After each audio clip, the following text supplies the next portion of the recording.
Good afternoon, everyone. I hope all of your legs are still in one piece. I hope everybody's had a good KBIS and IBS so far. I know this conversation sounds like it should be a downer. I actually wanted to start out by asking if somebody wanted to take a guess at the number of FEMA-declared natural disasters in the US in 2019. We're just coming off of 2019. So we don't need to go as far as Australia, but anybody have a guess how many natural disasters declared by FEMA, which means, people were put out of their homes by this disaster in 2019? Come on. Numbers, people, numbers. 40, okay, that's a good guess. 40 is a lot. Yeah, what? 26, okay. I don't see anybody Googling. 30, did I hear 30? Okay. So most people are thinking 1 or 2 a month, right? You have it right, actually. It's 101 declared natural disasters in the United States. Wow. That's just, the 50 states and, the outlying islands, 101 natural disasters. Okay, so that's good. So clearly, it's something we should be thinking about, right? It's something we should be thinking about. But here's the thing. When you build a home, you don't build it thinking about the day it's going to burn down. True?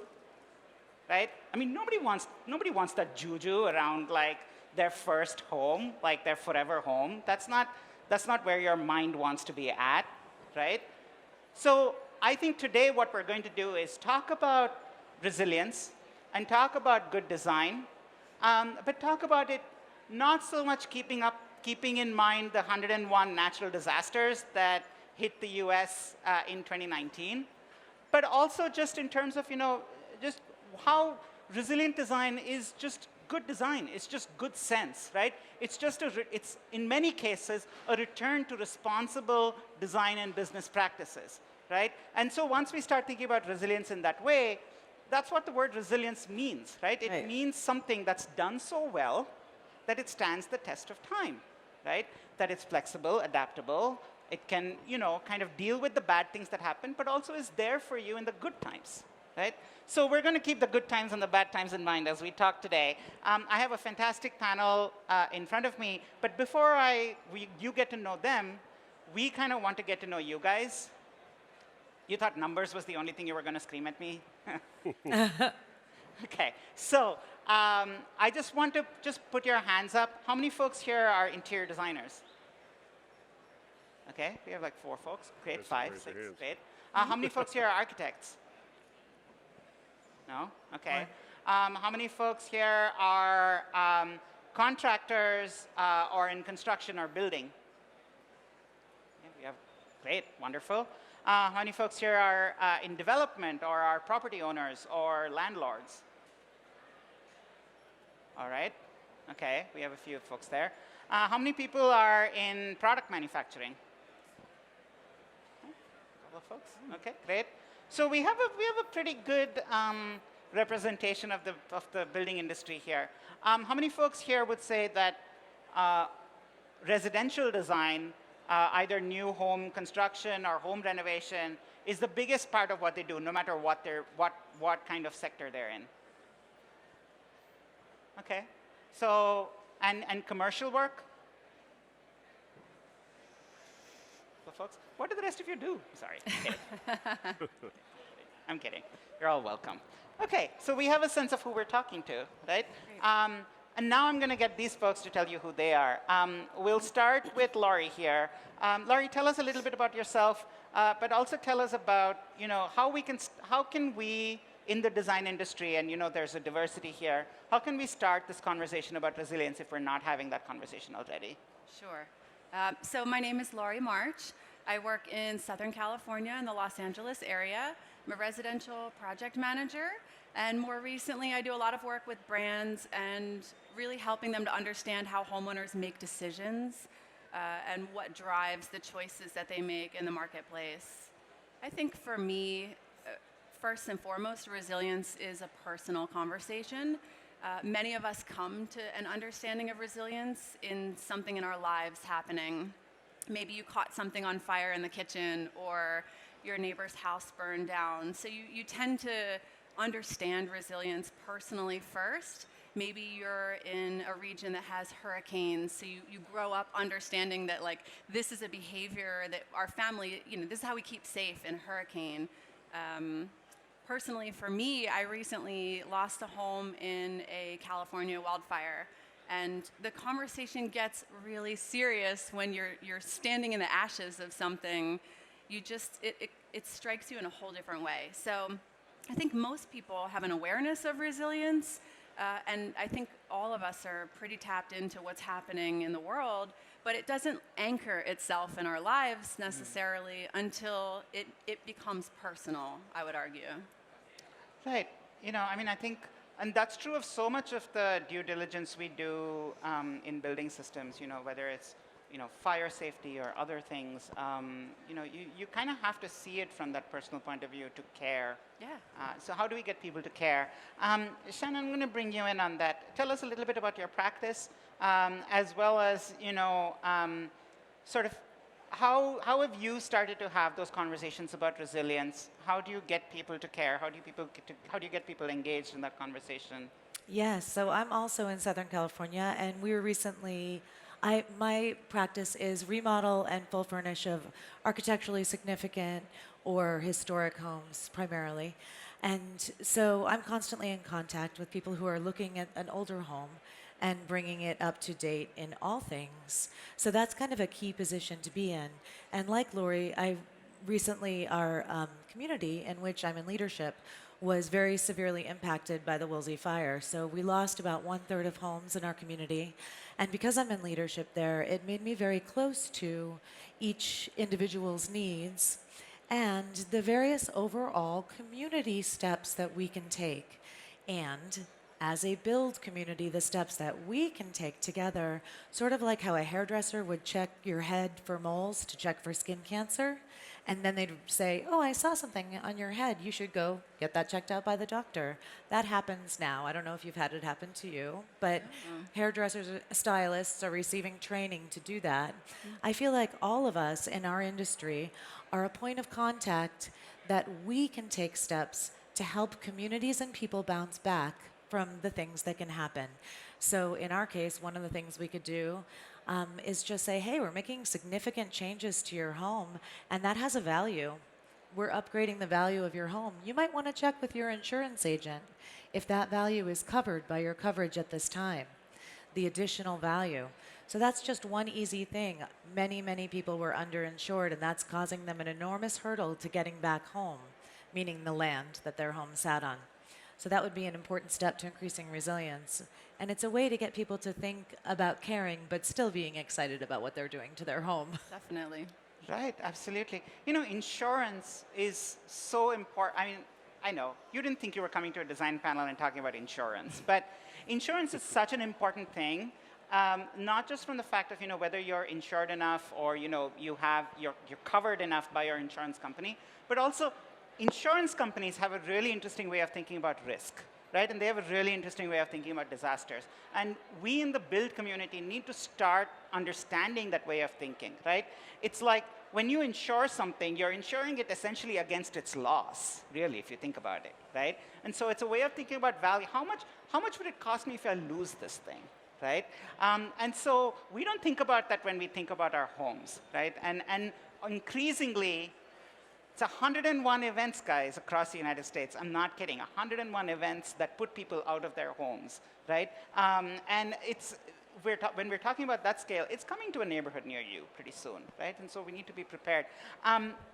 Just thinking about, just having that eye, right, of like, you see something and you know that it's not really right for the place that it's being designed for, right? How can we be that hairdresser who can pick out a mole that looks suspicious, right, in the build community? How do we build that skill? And I think Laura is the best person to talk to us about that. Laura, tell us a little bit about yourself, but also tell us about, exactly that. Like, how can we start looking at building systems in a different way through this lens of resilience? Oh, that's such a huge topic. Anyway, hello everyone. I'm Laura Muller. I'm from Los Angeles, and I too am a neighbor in the community of Southern California who have withstood the fires. And for me, we had 4 clients who actually lost their homes, and from one end all the way over to the coastline in Malibu. So it impacts, another way to look at it is not just impacting that family, but it's impacting those resources that are serving that family and vice versa. So I think community is, of course, always the heart of any kind of forward motion. And I think that grassroots element goes into building systems as well. I'm a general contractor and an interior designer in Los Angeles, and I have a boutique residential and commercial design build firm, and we do 3 or 4 master projects a year, and most of the others are just there's a great demand for great project management, so we do that as well.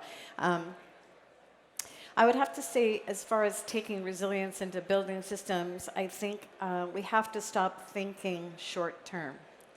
I think we need to start building into the conversation a standardized expectation of how we live in the next 100 years.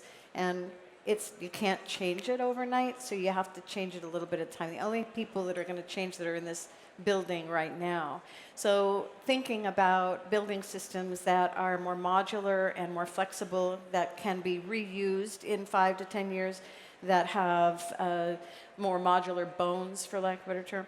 There's also things to think about as far as building materials, such as the new insulation and the new taping methods that are coming out now, which can actually trap your healthy air and maintain it longer in some sort of an electrical outlet or outage or some sort of other disaster. So I think the most important things for me as a designer and a builder is to take a look at my local people, my local labor, my local resources, my local materials, and try to keep my building means and methods and practices as local as possible. So in the event of a disaster, I'm not waiting for somebody that has to get on an airplane to come down and kind of be a specialist here.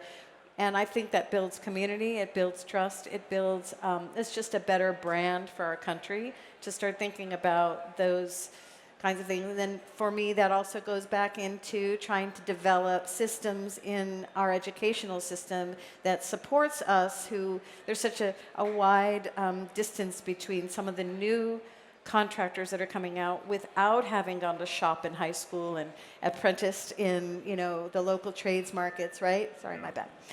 But if we, as responsible engineers of buildings, we think about and designing them and making them beautiful in ways that are more responsible to the 100-year long-term plan, that means we all have something to offer the educational platform, creating ways for young people to come up with a better building practice, mindfulness. And then as a result of that, as a byproduct, we think that the building standards, there will be a new level of grassroots expectation, and then everyone will follow suit. Stay current on that information on the building codes. In Los Angeles, I mean, we're pretty much in a closet with as far as what we can and cannot do. So it's very highly dictated, would you say? So we have a lot of framing in our building systems in Los Angeles, but we also have, dare I say, a wastefulness in our city that is kind of epidemic. And I think that we as contractors need to definitely push the educational level and speak to it. Like Laurie says, the more you can talk about it, the more you can have those intimate conversations, the more we can start expecting it and step back and not worry about the cheaper guy that's going to get in there right ahead of you and take the job, and then 50 change orders later, you're still not in a resiliency-minded building. So I think there's a lot we have to do. We have to work with our architects. Designers have to work closely with architects. Architects have to allow that conversation. We have to talk with our contractors, and we really have to start coming together to collaborate. I think collaboration is going to be key in this, than the next 100-year plan. Laurie, there was so much that you said in that I think we need to come back to that. So we talked about making resilience personal. We talked about resilience in community. You built on that, right? So you started with this idea of community, and then you're talking about how resilience is something really local. And this is a really interesting thing. So at Metropolis, we cover sustainability and resiliency all the time, right? And sometimes people think that resilience is the big picture stuff, right? Like when a flood hits or whatever. Actually, resilience is the most local form of sustainability. If you don't know how a fire is going to spread on your hillside, Yes. you're not prepared for a That's fire, right? Sustainability tends to be like, the world as a whole and saving the planet, whatever. But resilience is very much about the here and now. And it's actually the part of sustainability that, as designers, we can actually get involved in the easiest in a way. That's right. And It's very accessible. It's very accessible. The other thing you said is about the building trades, right? And again, this is like it's a soapbox that we're on. We can't do this without the trades. So everybody who's in the trades in this audience, we need you. We need you to keep us safe, right? And unless we build those new skills and we start to, really start to teach people, we're not going to be in safe homes, in safe offices, in safe hospitals. We can't build safe communities and resilient communities without all that. So there's a lot. We're gonna return to some of those pieces in a minute, but I want to bring Chris in here. Chris, you're coming just off of working on a couple of retrofit projects post-disaster, right? So you've pretty much seen this whole cycle now, right? Like, so you've seen the conversations about resiliency, the lack of those conversations, what that can cost people. You've worked with clients who are dealing with that right now. Just tell us a little bit about, from an architect's point of view, how you're approaching resilience in your work. Sure, thank you, Avi. Yeah, I'm Chris Brandon, founder of Brandon Architects. Our base is in Orange County, so we're in Southern California as well. And we've been blessed to do a number of projects, kind of all over our area. But now we're starting to reach other pockets of the nation, of the country. But yeah, we most specifically over the last few months, we've got some projects that are complete rebuilds of houses. One was lost in the Malibu fire. The other one just a couple months ago in the Kincaid fire up in Sonoma, which is really tragic. So we do have an intimate knowledge of the kind of the rebuild process that's going to happen after a disaster like that. But we also work in an area where we plan for lots of calamities, not just fires. There's floods. We do a lot of work in Newport Harbor, where we're thinking about things that are going to happen 75 to 100 years from now, like Right. sea level rise. Flooding, storms getting stronger, things like that. We've also got earthquakes, which, God forbid, we haven't had to worry about in a while, but it's something that we always design for. And then landslides is another thing too. Yeah. That not to focus on all the doom and gloom, but we work in an area where we just really have to think about some of these big, nasty things that can happen. And I'm happy to kind of, throughout the discussion today, kind of talk on those points as more from like an architectural standpoint. But for us in our practice, the way we look at resiliency is more from like a socially responsible building, viewpoint, and which a lot of you guys have hit points on already, which is great. But we also look at the resiliency in just kind of the more the day-to-day or the year-to-year aspect of our homes too, like how are they going to stand up to the weather? And as you build for longevity, it's something we always try to get our projects and our clients to shoot for. Because you don't always think about a total loss of a home. A lot of times it's not. It's just might just be a portion of it it's burned, or you might just get water intrusion from a really nasty storm. So there's lots of conversations, lots of very detailed conversations about different aspects of resiliency when it comes to building a brand new custom home. Right. Yeah, I mean, there's a reason we have a all California panel. If California had hurricanes, it would be like, just The only one Have with it this all. the disaster bowl of the United States. At this point, Yeah. we'd say, bring it on. Bring it on. We talk about that. I mean, it's so funny because our parents, if your parents were born around 1940, to reveal my age, that's when my parents were born, around 1940, they were in a world with 2.3 billion people. We now live in a world with 7.7 billion people. Let that sink in. 7.7 billion people. So we think about this topographical advantage of areas that are less prone to disaster, it's not feasible that we can stay only in those areas when we're 7.7 billion people. So that's just a little part of piece of the puzzle that makes it so drives home how important it is that we become resilient. Right. I think one of the good things about California is, because it is also one of the most densely populated states in the country, right? So you have this, pardon the pun, perfect storm of, fire, earthquake, flood, landslides, and then on top of that, really densely populated areas, right? And so California currently has, some of the most stringent building codes in the country. And I think a lot of dealing with resilience is also dealing with just code and regulation and making sure that you're, sort of you're following good business practices, but you're also following the rules, maybe sometimes doing a little more than the rules mandate. I'd love for all of you to just maybe respond to that a little bit from your own points of view. How do you deal with sometimes the resistance from clients or from homeowners, being like, well, why can't I have a patio there, right? Or why can't I have an all-glass wall here? Why can't I have a full French door on this face of my house? That just goes right back to education. It just goes back to being totally informed and working with your trades, working with your architects and your designers and your builders, because there's a right way and a wrong way to do things. And I think if the education is there and we can pencil it out in some kind of here's 5 facts why you don't want to build that there, Right. and create some sort of a subliminal understanding that these are the 5 things that you want to look for, and we can adapt to that as a standard on some level, then I think the conversations are going to be much easier. I think the client and the clientele will evolve right along with the information, but pencil it out and show them. I think it's very visual society that we live in now, and I think people need flow charts. So if you can make a flow chart based on your trade or based on your service that provides them with some sort of here's a return on that and here's your return on this, I think the mentality is that they don't want to throw money away. So clearly they just need to understand. Right.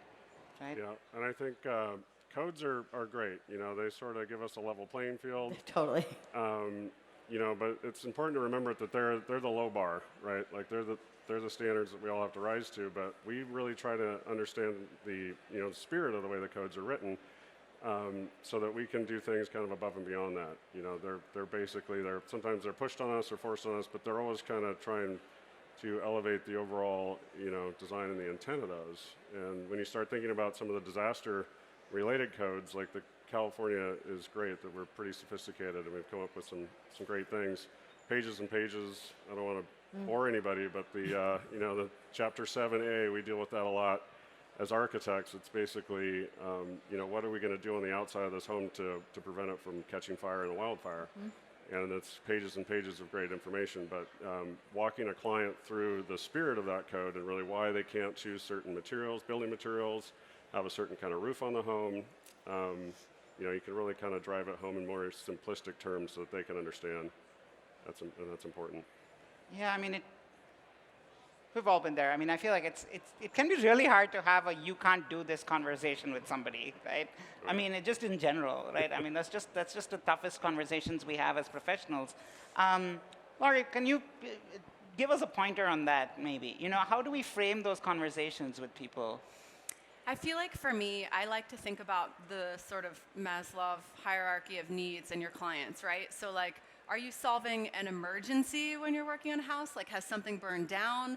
What emotional state is your client coming to you in? And I like to start there, right? Like somebody who's like ready to do their dream remodel is in a whole different headspace than someone who's in a crisis or living through a lot of stress. I think you can really begin there and connecting with your client and understanding what headspace they're in before you tell them that they can't have what they want. It can help you really set it up in a better way. So, you're relating to them first, right? I totally understand that a huge bank of doors here would be incredible, and I could see why you would be so drawn to that, and that would be wonderful. And here's some of the reasons why it doesn't actually work. And I think before sometimes we know so much more than our clients, and it's so easy to be like, well, no, it's not going to work. You can't have it.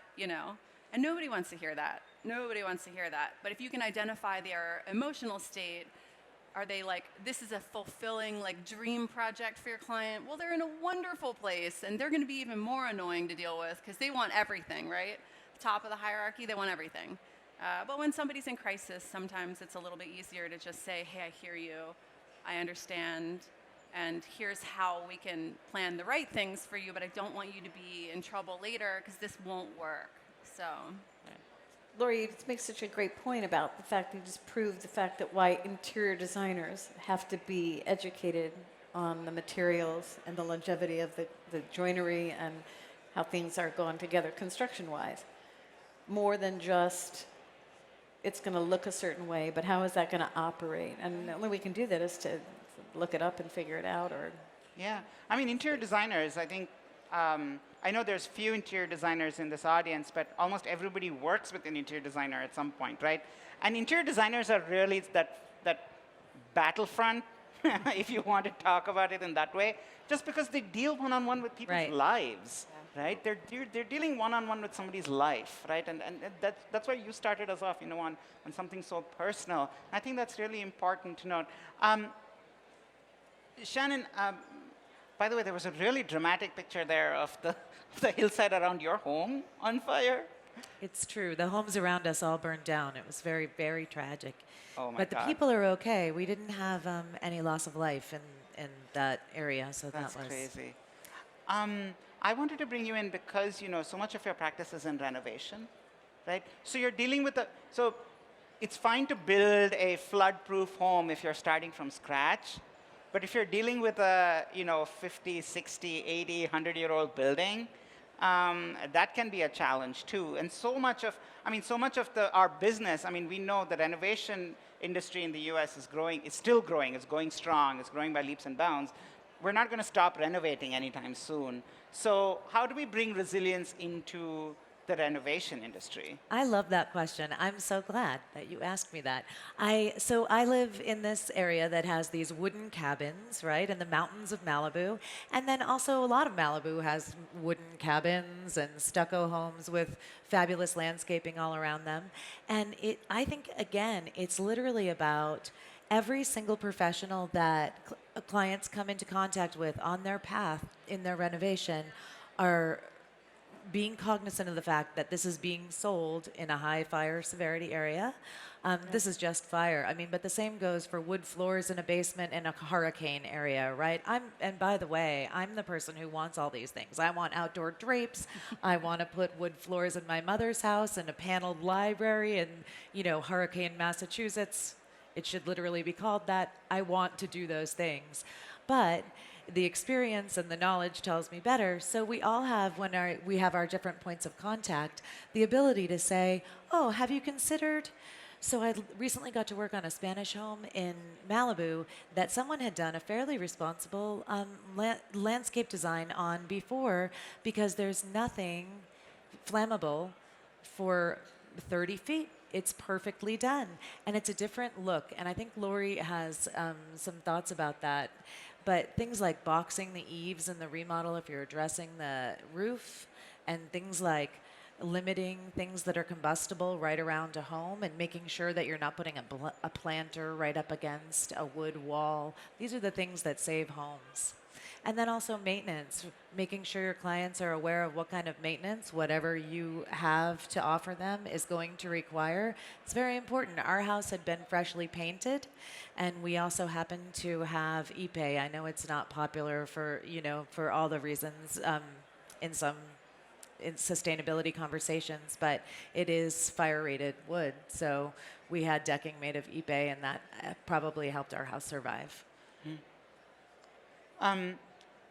I'm actually going to have one last set of questions for the panelists here, and then we want to bring you guys into the conversation. So if you have any questions related to resilience, sustainability, as you can tell, this panel would be very happy to engage with those. So if you can start thinking about things that maybe you want to bring to the discussion, we'd be happy to take some questions in a few minutes.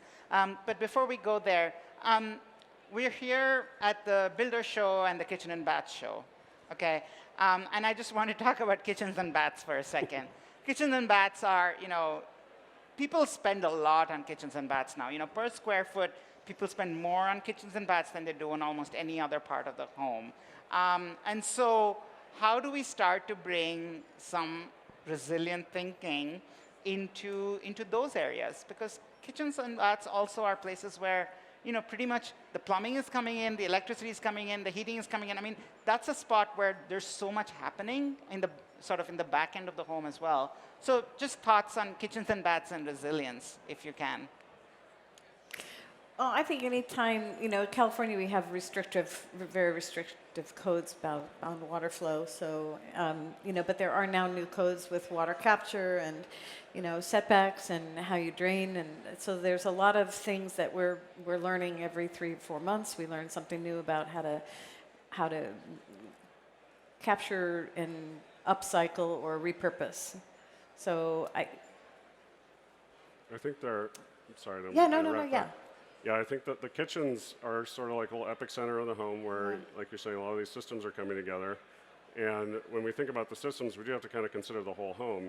But there are a lot of things that you can do to make those systems more efficient and more socially responsible. California just updated their big energy code in January that we were prepared for. And it's because our energy grid is getting a little more green. There's a lot more solar power in it now. They're actually shifting away from natural gas. And so I think you're going to see that in a lot of appliances hit the kitchens. I think even in Berkeley, I saw in the news that they just flat out, denied any ability to use gas appliances because they're, worried about the green, the carbon emissions now. So it's kind of interesting how things are evolving from a code standpoint. But yeah, basically think about how much time you spend in your kitchens and how much energy you spend in your kitchens. A lot of people don't know, like the refrigerators are one of the most energy-sucking appliances you've got in your house. So.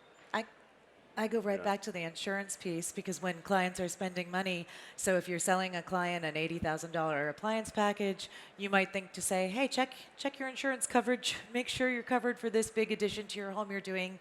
It's just it's a way to increase community resilience because when people are underinsured and can't rebuild, that harms the tax basis, that harms the whole entire system, and also it just goes on and on. Absolutely. So that's a big piece. And then clean burn. I think using products that burn clean all the way down in a high fire severity area makes sense. And then mold resistance in places that flood, because a lot of the problem when people are evacuated after a hurricane is that they can't get back in to dry out the house. And so mold takes over, and then they end up with a total loss with a house that could have been a partial loss.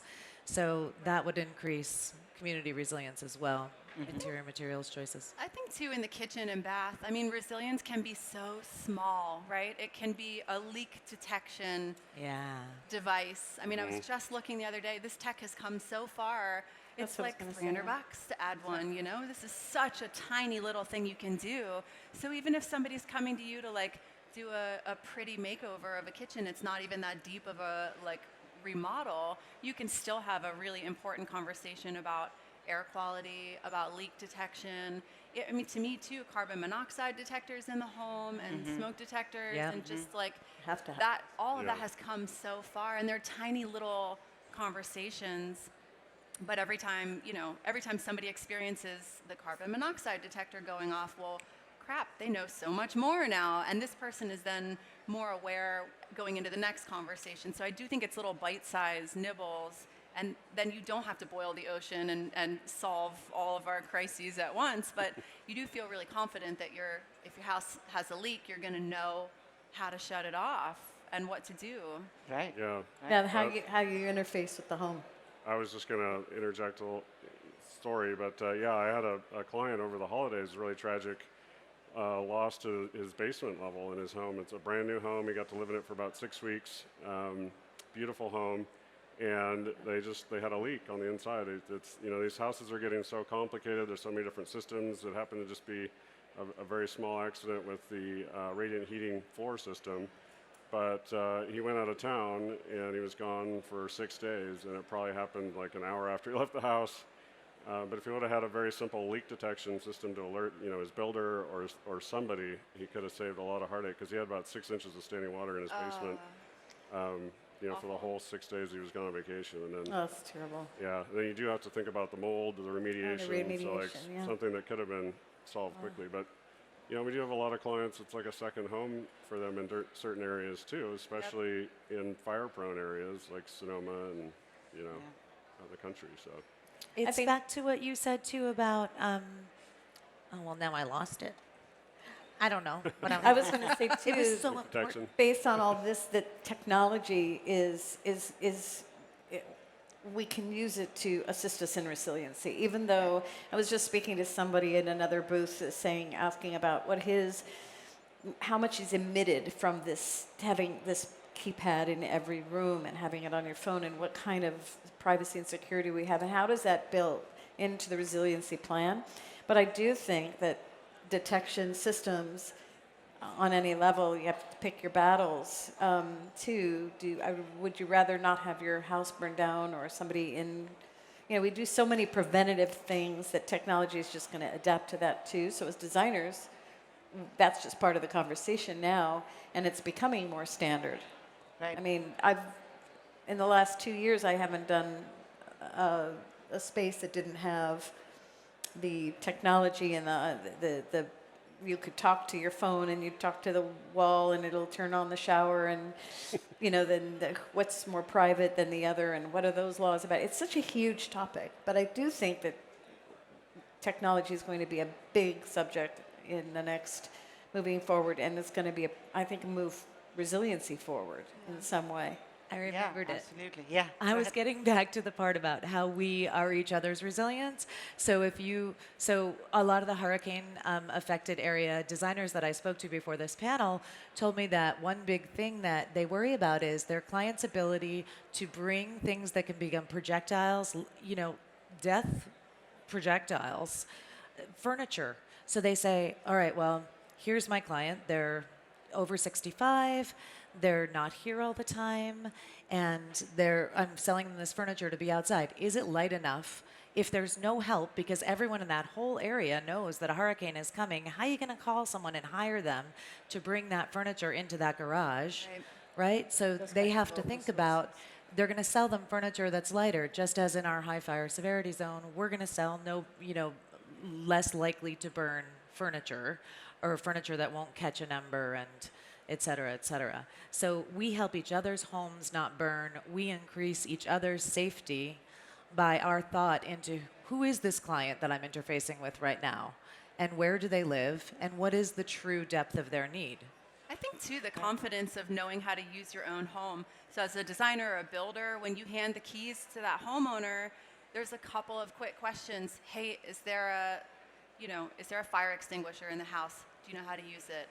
Hey, do you know where your water shut off is? Let me show you. I want to show you how to turn it off. Do you have a teenager in the house? Show them, right? Because we're not always home all the time. So I think everybody in the family, knowing where the smoke, knowing where the fire extinguisher is, knowing how to shut off the water, how to turn it off behind the toilet if something's, you realize something's gone wrong. Sometimes waiting for somebody to come fix it for you, you've far more problems happening. So giving our clients the confidence to know a couple of things about how to really make their home in the moment, this quick thinking can really give them, that basement. Oh my gosh, that makes me so sad. Yeah. Yeah. But that leak detector can detect any toilet leaking, any little thing. And so it would have sent him an alert on his phone. Maybe he could have called a neighbor, somebody could have popped by with a key and started the problem. I think some of them you can even shut them off from Your phone. From your phones. can. You shut off your Yep. water. Oh my gosh, that's Exactly. so exciting. So I think having the confidence, giving our clients the confidence in their own home is so important too. And gaining this knowledge as a provider of some service, whether you're a trade or whether you're an interior designer, whether you're a builder or an architect, that at this point, you're at that moment of launching, that launch pad of resiliency in the conversation, even though it's been in develop for quite some time. I think right now it's a social word. So I think if you can be in on that knowledge, you become an invaluable resource to consult on these subjects as an interior designer or trade, whatever, knowing your product. I think that is going to bring your business more profit. It's going to make a better world, and it's going to build a better community. So I do think that being informed and talking about it, putting it out there, and providing that service as a consultant is going to be huge for profit in the next 10 years. Absolutely. I mean, I think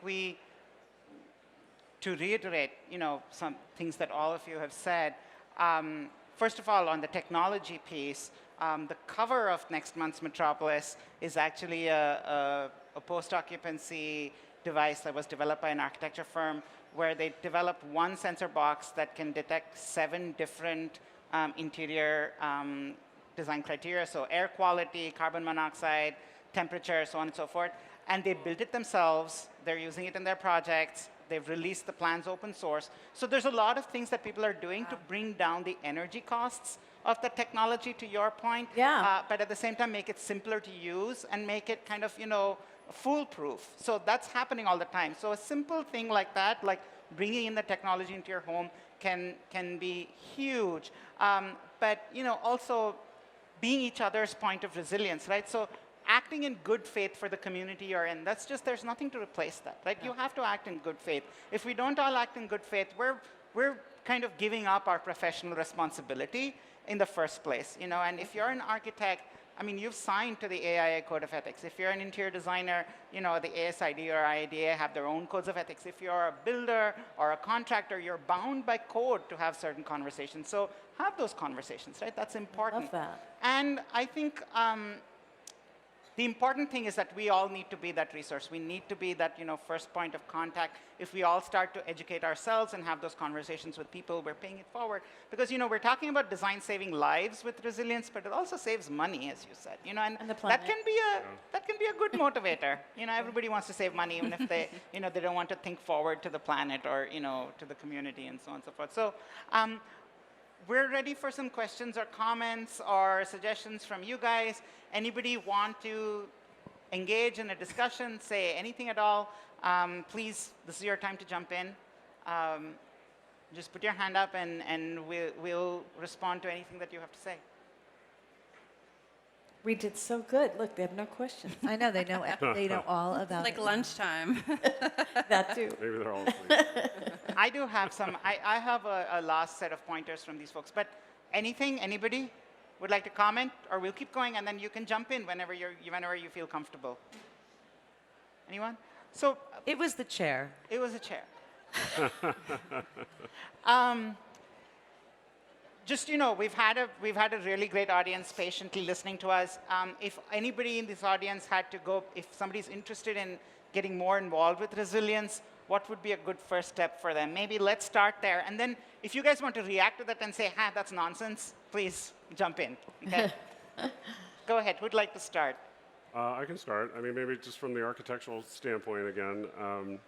It is important to educate yourself, and with respect to like the wildfire thing specifically, and some of those codes, the technology is evolving, and there's a lot of great products out there now that it's just really hard to keep up on that. But there are a lot of great products. I'm sure a lot of you out there know that, or you might rep for some of them. But no one really wants to live in a concrete bunker. Like that's the ultimate design response to wildfires and some of these crazy calamities. But we want to have that rustic Malibu farmhouse vibe or that look, and there are certain things you can do with technology to still kind of achieve that look. There's still some things that are just flat out not a good idea, but the industry has really kind of risen to this challenge as it's become more and more prevalent and more obvious that we're going to have to face more and more of these disasters, that they're putting products out there and things that still look great and will meet these code restrictions and things.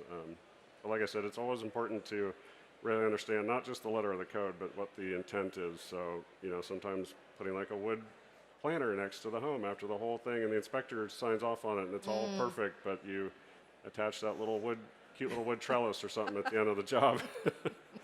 It's not going to work out. So that would be my suggestion, is to just really, to rely on the community to bring you some of these great new products, but to just kind of try to educate yourself on what's on the forefront of, the aesthetic sort of response. Yeah. I mean, I will say, I hate speaking up for people who do permits because I know that they're probably the most hated people in any community. But, there's a reason they exist, and when they act in good faith, they're actually probably saving your life. Oh, yeah. So don't add a wooden trellis after your project has been approved. Right. Just don't do that. Just Right. don't do that. No. Laura. Well, I agree. I think for anyone starting to say, what is this? I think there are so many wonderful resources there, and there are some that are better than others, and how that integrates in the common conversations of wellness, sustainability, green, zero waste. These are all these buzzwords that are happening in social media, and they're happening on the internet, and it's really hard to navigate that. So go to the ones that are really, the Wellness Institute, and the go right online and look up the codes. Go to your local city and look up and see what's there. And I think that's always going to be an important part. More information, the better we can do as a community. And I say really, to your point, look to local education and look to local providers for, resiliency. If we demand a higher, more pretty product that has the same properties and principles and perform the same, then why wouldn't we go to our vendors and work towards developing this? As designers, we have a voice that can develop beautiful new products because we're boots to the ground with the customer. And then talking to the architects and collaborating with, hey, listen, we want to work together to build a resilient home. Here's what the client is saying to me, and here's what they're saying to you, and how can we make those two worlds come together? But I do think that, go online and find, the UBC, IBC, you can go on Well Building Institute, and look it up and just find out. Yeah. There's one website I love, which is Ecotape, and they have so much information about insulation, but their blog is really great and really entertaining and fun to read, but it actually gives you a lot of information about things you can do in your home right now. And as builders, we can start employing those principles. Right, absolutely. And to any manufacturers who are here in this audience, I would say invest in providing that information to your customers and your clients, because it'll pay you back in loyalty, in becoming a resource for them in their work. So it's really important. People who put that information out there, they build that loyal kind of base, or people who are willing to learn from them. So thank you so much for that, Shannon. So you said at the beginning that maybe it sounds like a downer of a topic, but what I'm excited about is that we are each other's resilience, and that we can leverage each other's bodies of knowledge to work together to make sure that the people that we're serving are using us as a point of contact to better understand how they can be safer, how their families can be safer, and how potentially their properties can stand alone in the face of these disasters. And also, beauty is a science. So it's not unhackable. We can make these resilient solutions beautiful. It's happening already. If you see Christopher's slides, you can see it's happening. If you see Laura's work, it's happening.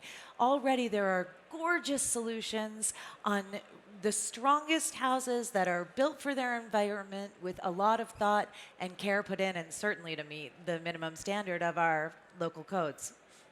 Right, absolutely. Laurie, any tips on how people can take away resilient thinking from here? Definitely. I think it starts with you, and it starts with me. And if you take care of yourself, I think the first step into resilience is wellness.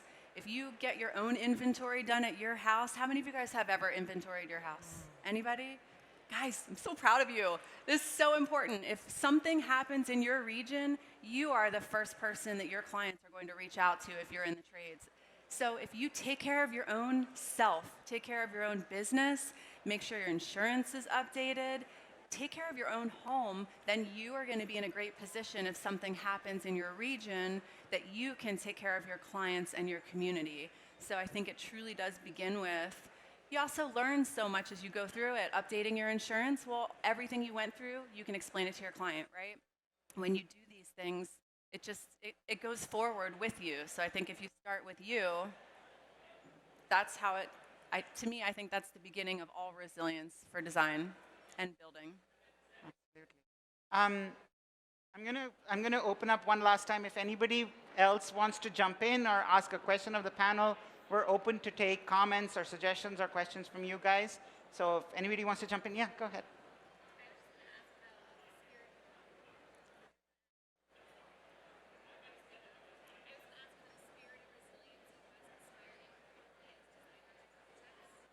That's a great question. I'm going to repeat that on the mic so everybody can hear.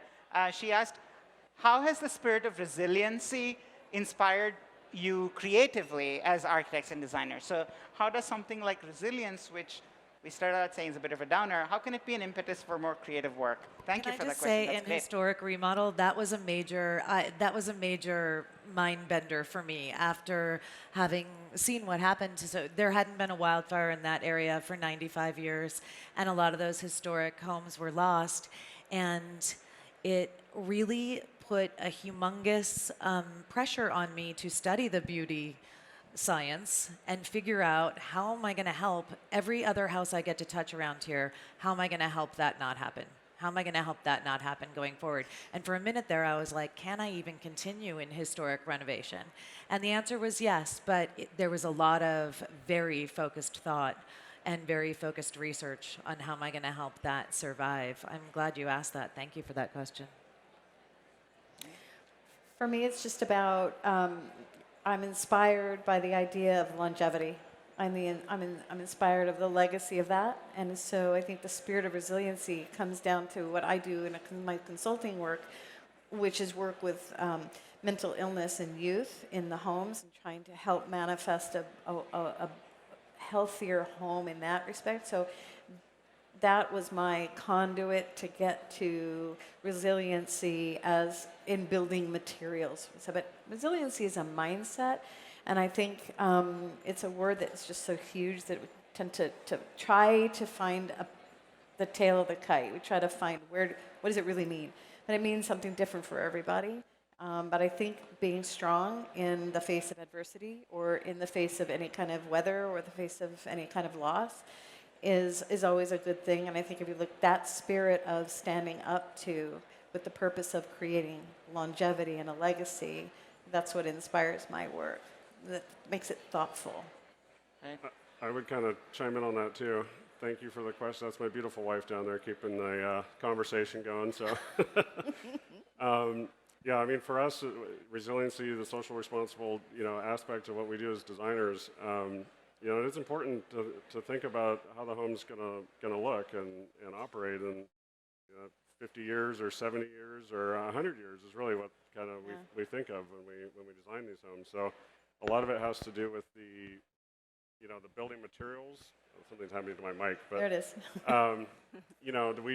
we pick the highest standards we can for certain materials. Like we do all copper flashing, and we think about water intrusion with all of the doors and windows, and we just really try to, but also just think about, what does this house, what does it show, especially in Malibu as we're putting back a brand new home?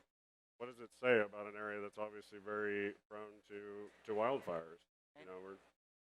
We have to think about the exterior of these homes. They say things.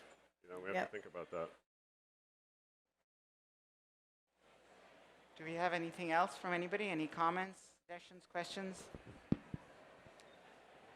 Well, I think this has been a great conversation. Thank you all so much for doing this. Resilience, as we said, you said it's a mindset, and there's really no better way of thinking about it. And I think we do have to start from that personal place. But knowing that, if you are doing your due diligence to keep your family, your home, and your sort of life that you've built, or your office or your workplace safe, then actually you're doing a service to the community, even in just selfishly looking out for yourself. Because, for instance, I was a member of a jury on an ASID competition last year, and one of the honorable mentions we gave was for a home where they had built on the edge of a natural reserve in a fire-prone area, and they'd built their home to be the fire break for the community that lay beyond. And we just thought that was just an incredible act of generosity, And so sometimes even in just looking out for your own property or your own life, you can actually be a source of strength and a source of resilience for the community. And the more you learn, even if it's just to save your own skin, the more you might end up saving the lives of others, right? And that's the beauty of resilience. So thank you all so much for joining me. This has been an absolute pleasure. And thank you all for joining us for this conversation. Thank you. I truly appreciate it. Thank you. Thank you, Avi. Thank you. Excellent. Thanks so much.